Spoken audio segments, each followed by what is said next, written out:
You're listening to Castle Rock First United Methodist Church's Sermon Podcast. If you'd like to learn more about Castle Rock FUMC, you can go online at fumccr.org. Thank you, and have a good day. We've gathered here today at the foot of the cross not to celebrate the death, but to witness to the culmination of God's love, sacrifice, and redemption for all people.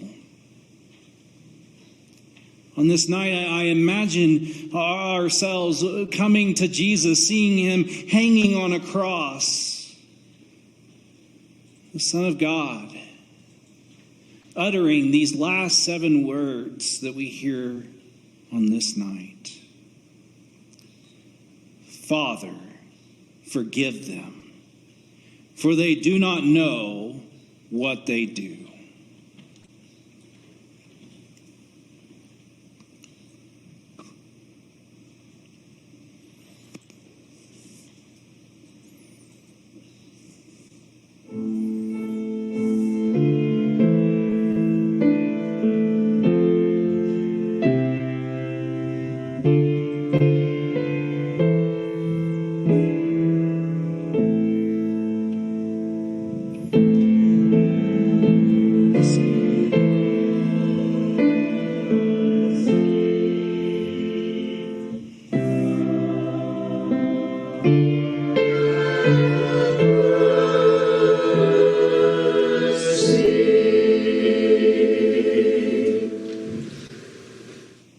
Father, forgive me, for I have messed up my own rhythm.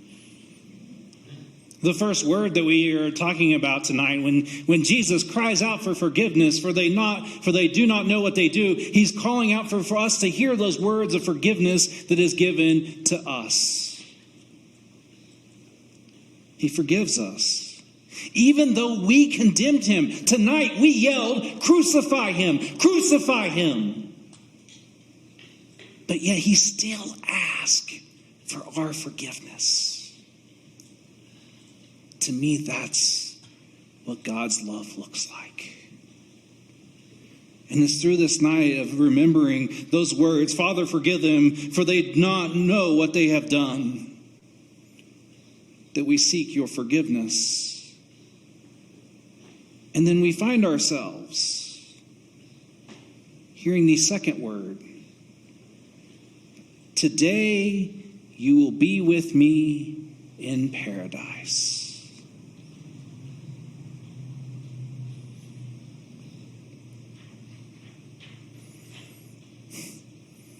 Could you imagine yourself hearing Jesus hung on a cross, saying those words? Today you will be with me in paradise. Even then, the lookers-on doubted. Even then, the lookers-on scoffed at who he was.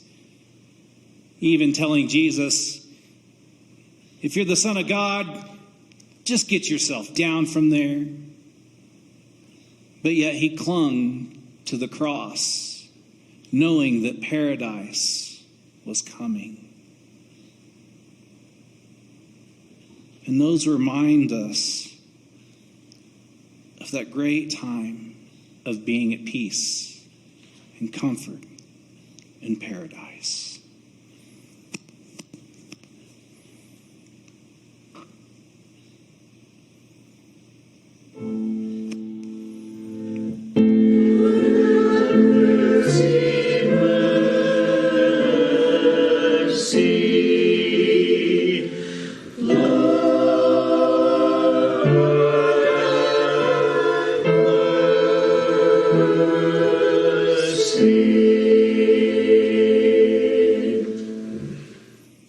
The third word, woman, here is your son. Son, here is your mother. This third word reflects on the family that Christ calls us into, not of biological nature, but of family. When we gather in the church, we use those words, church family. But do we really understand what that means? Do we fully understand that when Christ calls us in the family, he calls us to be together? He calls us to look past the blood and all the other things, but to come together as family. Jesus is reminding us with these words of his care for his earthly family, and knowing that it will be the church that will carry them through and care for them and love them. Which also reminds us of our task, our job in our own community, to offer support and love, just as Jesus did in these final moments.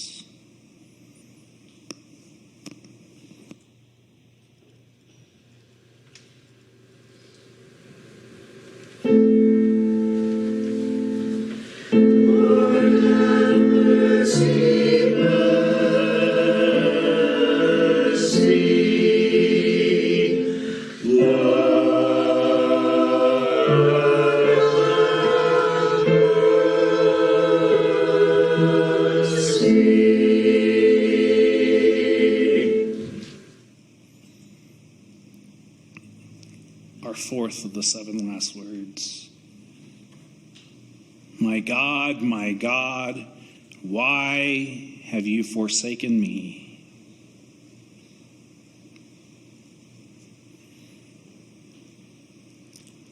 This cry lifts up the immense burden that Jesus was carrying on his shoulders this night.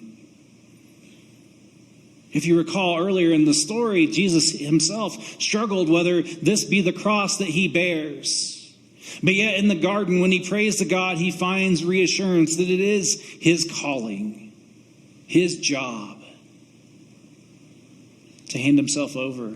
Betrayed by one of his own, someone who sat at the table with him, who broke bread and shared meals and shared a journey with him. Of course, Jesus had burdens. Of course, Jesus struggled with this. We all would. And so his cry out, my God, why have you forsaken me?" reminds us of the gravity in which Jesus, fully human and fully God, was carrying on his shoulders to help bridge that gap between humanity and God.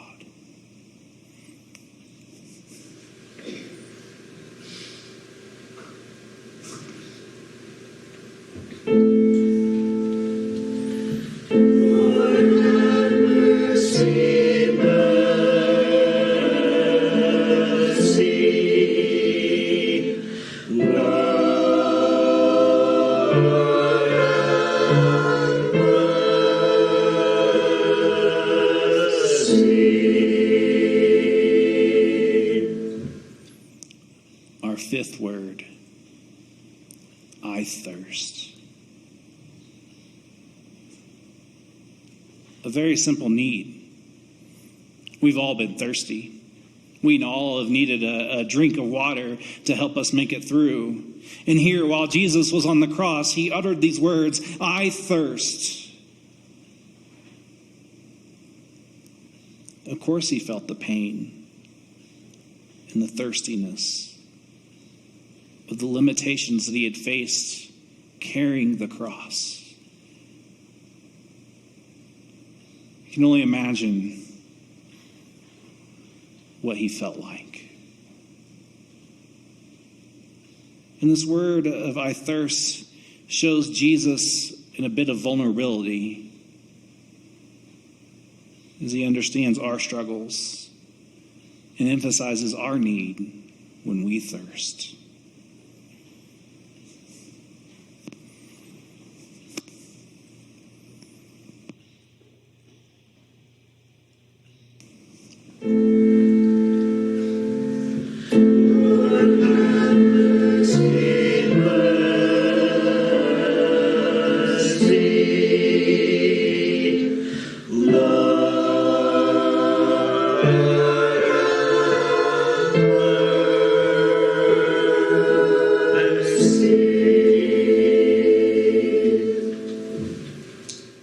6th word. It is finished. This marks the end, but has hope in a new beginning of what is to come. See, tonight is not about the fact that Jesus died. Tonight is about the fact that we have hope that the light is going to come back. We have hope that it's not the end, but a new beginning. We have hope that even though in this completion of his death, we have hope in the resurrection that we lean into.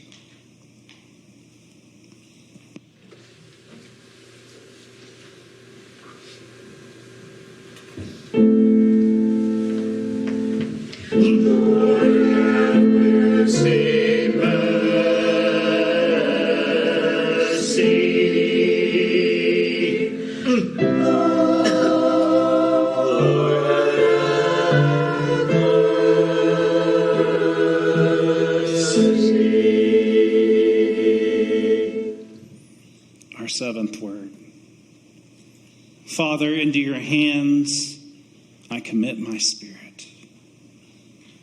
This act of surrender, it's not a surrender of we lost or a surrender of we failed, but a surrender of here I am, Lord.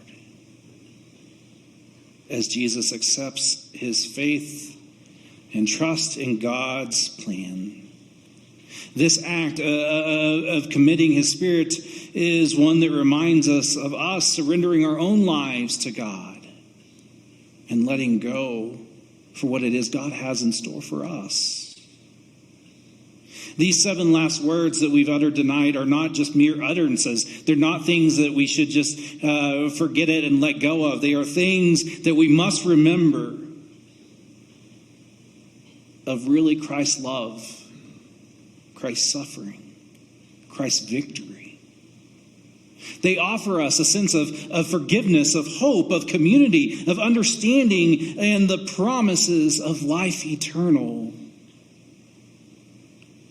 So let us carry this message tonight in our hearts, in our minds, that even when the worst thing seems so bad, it's not the last thing. That resurrection is the last thing. New life, new beginning. That is what you'll have to come back on Sunday for Easter. But we surrender ourselves to God this night, this Good Friday.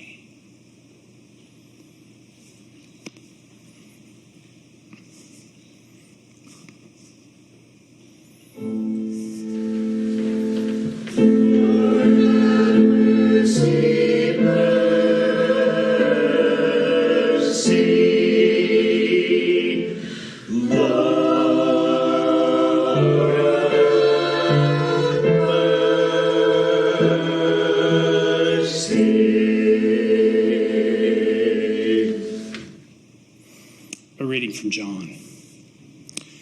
After this, Joseph of Arimathea asked Pilate if he could take away the body of Jesus.